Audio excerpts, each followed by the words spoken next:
It's all over. It's official. We are now in the fag end of Conservative rule. There's only a year or so before the next general election, and the opposition has an insurmountable lead. The polling average has them about 18 points ahead of the Tories. What do I mean by insurmountable? Well, there is no precedent for the government being able to claw back enough support to stay in office. Bear in mind, they need a majority, because ain't no one going to form a coalition with this lot. So as the brilliant polling number cruncher El Folo writes, in almost all cases, the government does claw back some support in a run-up to an election. This is a swing-back effect that the government enjoys. Now, you can see how that's going to happen in the case of the Conservatives, because a chunk of their old supporters are currently telling pollsters that they don't know who they're going to vote for. They're basically disillusioned, annoyed with the current government, but they haven't made the jump to Labour. Now, expect some of those to grumpily march back to the Conservatives. They're not happy, but they'll end up going, well, we're going to stick with the Tories, blah, blah, blah. And that matters, because at the moment they're taken out of the polling pie, if you like. So they come back in and they'll increase the Tories' polling position. But you see, as Folan points out, to win a majority, the Tories need to win the popular vote by about 7 points. So they would need to narrow the polling gap in the space of a year by 25 points. Now, that has never happened in history. On average, in fact, since 1945, the government's only managed to narrow the polls by 6 points, which would still give Labour a 118-seat majority. The biggest shift recorded was Harold Wilson narrowing the polls by 20 points in a year, but he's still lost, and if that happened with the Tories, they wouldn't be able to form a government either. In other words, game over. That's that really, isn't it? There's nothing they can do. I mean, also, you know, if they were going to go way above the average and still lose, they would have to show huge political skill. They'd have to have a nice, popular leader that has bigger... They don't have any of these things. And in fact, I think the only way is down for them, really, isn't it? So, what I want to talk about is how did the Conservatives end up so cooked after winning an 80-seat majority back in 2019? What will the historians judge were the key factors? I want to go through the main reasons, but I want to hear yours too. Number one, austerity. Now, the perverse genius of this economically ruinous policy was that the Conservatives succeeded in making the electorate, or a lot of the electorate, for a long time, blame Labour for the cuts that George Osborne introduced with catastrophic consequences for millions of people. Now, how did they do that? Well, they revised history. You see, the reason we actually ended up with a deficit was because of a whopping big financial crash. Western countries all ended up with big deficits as a consequence. That's because tax revenues went down, and as people lost work and so on, spending had to go up. You ended up with a big structural deficit. Now, what actually happened is the Tories backed Labour spending pound for pound until 2008. But then they changed their tune and basically claimed that Labour spent too much on e.g. schools and hospitals, and that's why Britain was in a mess. And Labour failed to defend their own record. This is a really, really fundamental point. Labour should have fought back, defended their record, but they ended up essentially caving to what the Conservatives said. And you ended up with left-wing critics of New Labour having to defend New Labour's spending record from New Labour people themselves. Anyway, that's what happened. But we had rock-bottom interest rates for years, and they could have invested. They chose not to, and what they did is, after not having that, losing that disastrous lost opportunity, is now the chickens are truly coming home to roost. You can see that with schools quite literally falling apart. Like, there's quite literally a danger of schools falling on children's heads and killing them. The same with hospitals. The public realm is literally falling to pieces. The country's disintegrating around us. You can see it with local councils going bankrupt, a big reason for Birmingham, a big contributing factor.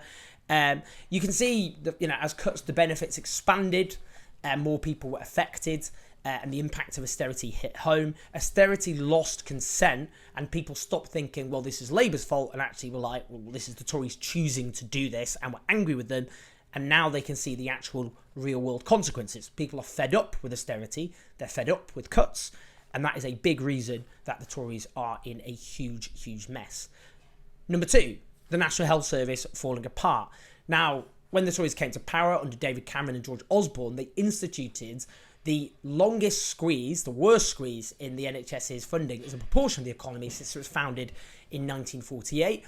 And although in real, they would argue, well, actually, we increased spending on the NHS. It was, compared to other departments which they cut. If you take into account inflation and so on, and an expanding population, spending per patient in real terms went down.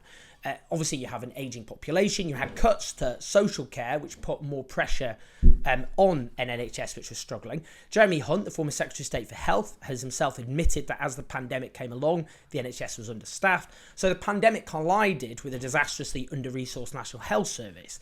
Then when you throw in pay cuts, the average nurse having a $5,000 in real terms pay cut since 2010, the average paramedic $6,500.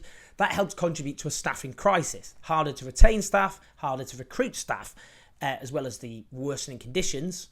Not least, you have less staff. You get the staff who are there are overworked. 1 in 10 nurse positions are currently vacant.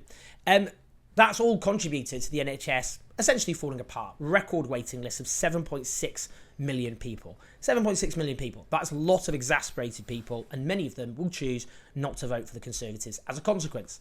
Number 3, the longest squeeze in living standards since the Napoleonic age. A squeeze without precedent in history. Now, this alone, in my view, is enough to bugger up a government. The fact by 2026, the average Briton's projected to still be poorer than 2008.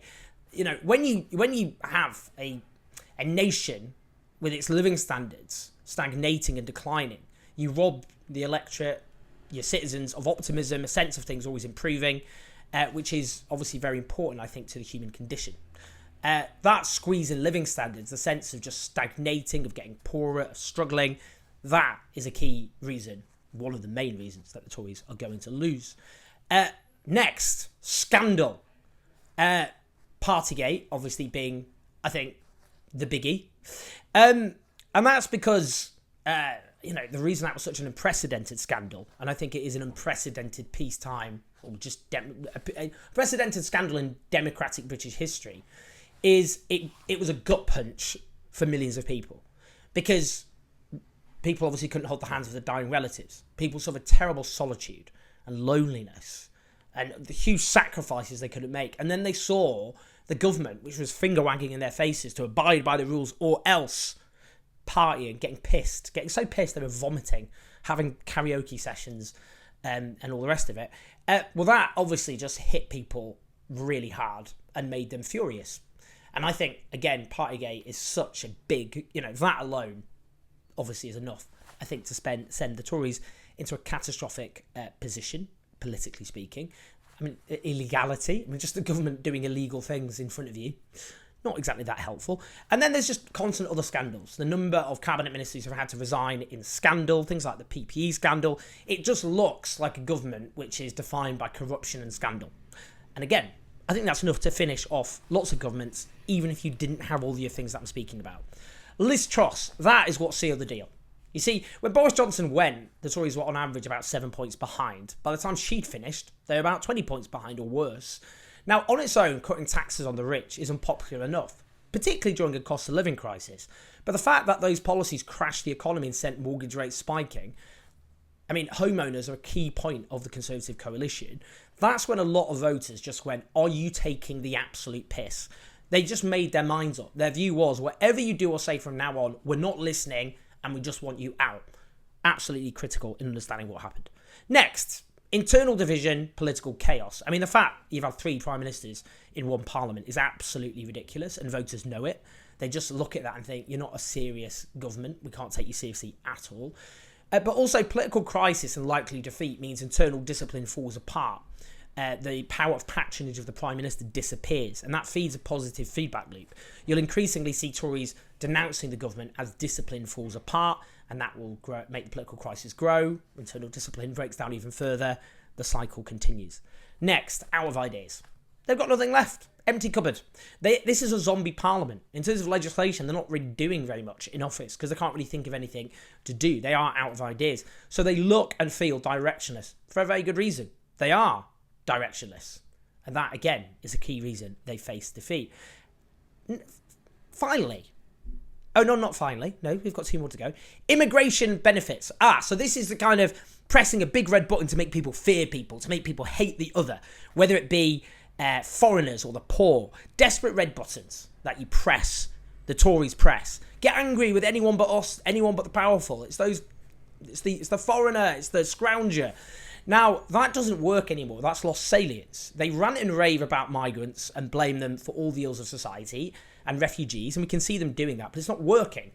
And the reason for that is the intensity around immigration is dissipated. Polling shows that people have more positive attitudes, and the consequences of conservative rule are so striking that it's so much difficult to just say, well, let's just blame foreigners for what's happened. Benefit claimants, as I've talked about, they successfully demonised before. Under George Osborne in particular, it really did. You knock on people's doors and people start raving about so-called scroungers. That doesn't work anymore because more and more people got caught up in benefit cuts. So whipping up hatred to shift blame doesn't work because lots of people either suffered those cuts or knew people who had suffered. When you cut in-work benefits for low-paid workers, that's a lot of people and a lot of people affected, and a lot of people who know people are affected. Again, big reason. Next, the media. Now, the media and key political journalists want access. And to gain and maintain access, that means not annoying the politicians you want in with. The Tories benefited from that, and you've all seen it, so-called client journalism, where you get political journalists just regurgitating what they're told by the people at the top. Now, Labour are benefiting from that. They're seen as a government in waiting. So the media will keep competing over seeking out scandals to basically seal the Tories' fate. Things that are previously ignored or not taken seriously will be treated as epic crises for the government, while Labour, by contrast, will be treated with deference, hold close, lots of friendly briefings and treatment. Finally, the establishment just don't see Labour as a threat. They don't think Labour are going to do anything fundamental to shift wealth and power, and they're absolutely right, Labour are not going to do that. And so the media, the establishment, big business, all the rest of it, they're not going to do some big hysterical campaign against Labour because they're like, we're safe. Nothing will change. We'll be fine. Nothing fundamental anyway.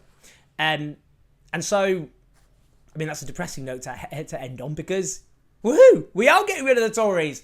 Take that as read. So when people go to me, and stop criticising Labour, we need to stop the Tories from winning again. The Tories aren't going to win again. And me criticising Labour for not offering an inspiring alternative, which will fix the crises, the injustices that define our nation, is not going to change that. Instead, we do need to shift, actually, a lot of scrutiny and focus onto the government in waiting, because they are going to take power. They're going to be in power almost certainly by the end of next year. And I think now we need to scrutinise what they're going to do. We need to think carefully about what they're going to do because they're going to take over the country. And herein ends why the Tories are doomed and why we do need to scrutinise the government in waiting. But I want to hear your thoughts. Why do you think the Tories are cut? Have I missed anything? It's quite a lot. I think that is enough to that is an unprecedented set of factors to just finish off a government. But I want to hear your thoughts, so do leave them in the comments. Do like and subscribe. Do keep the show on the road on patreon.com/OwenJones84 if you want all of this to continue. If you're sick of my face, then, don't. Listen to some podcast. I'll see you soon.